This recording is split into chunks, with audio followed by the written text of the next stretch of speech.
Welcome back. It's Monday Motivation Time, and today we are diving into a delicate yet important topic: how to have a conversation with a friend after they've hurt your feelings. I know all of us have at some point been through a moment like that, right? Well, to help us navigate this is Carol Mendoza, our resident transformational leadership coach. So we want to welcome you back. Thank you. Of course, we love having you, Carol.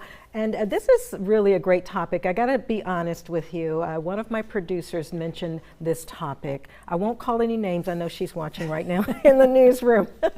But addressing those hurt feelings, I mean, it can be really challenging, but I know that you can help us out. You've developed 5 simple W's to kind of guide us through this situation. Yeah, I think that when we're looking at a situation like this, wherein someone's hurt your feelings or something has happened that you kind of want to figure out more about or resolve, I guess is the way to say it. I would say that it's more of a difficult conversation, right? And we have difficult conversations in so many different places, with our teens, with our friends, of course, with our colleagues, with our coworkers, you know, direct reports, all of those things. So having those difficult conversations, and I have this little formula, so you might want to grab a pen and paper and write this down. So the first one is what I see, then what concerns me about what I see, then what is your perspective? So you want to always get the other person's perspective, what I need, and then what's the solution? And you want to come to that solution together. Well, what does this first step, what I see, actually involve?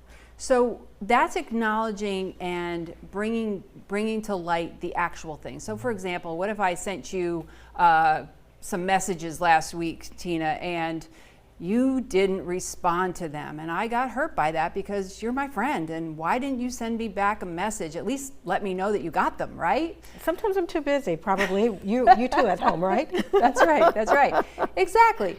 So if I was in that situation, I would say, you know, here's what I see. I noticed that I sent you some messages last week and you didn't respond, and what kind of concerns me about that is that either you've got a lot on your plate, maybe way too much, or maybe I'm not as important to you as I thought I was. So what do you say about that? And then you give that person an opportunity at that point to start talking, to start explaining. So that what I see is the first piece, and then it moves right into here's why. So the conversation's a two-way street. Absolutely, because a lot of times what happens is when you get those hurt feelings, what do? You go, you know, you didn't send me any message back, and you, and you, and you, and you, and you use the word you so much, right? And then it becomes a defensive action on the other person's part. So by turning it into an I statement, you sort of smooth that out a little bit. So you want to make sure as well, Carol, that you give your friend an opportunity to talk and try to gather information and understand his or her side. Absolutely. We want to always be seeking to understand before we're understood.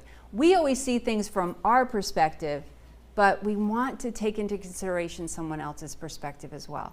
So by going through this and then getting to the end where you say, okay, here's what I need though. What I need is to figure out a way to resolve this. I need to know that you do still care about me, and maybe you were just busy. So what is the solution? What could we do to make sure that this doesn't happen again?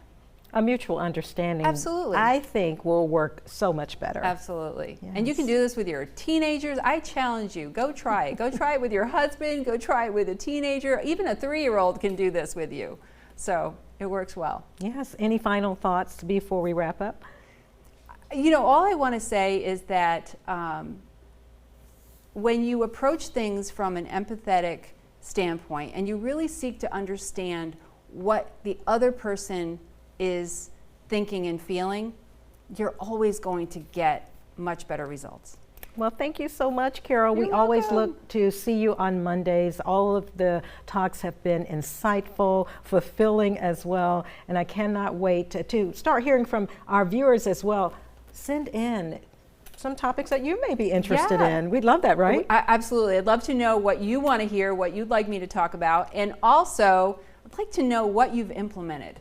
What are you doing with the information that we're sharing? Yes, absolutely. Let us know, everybody.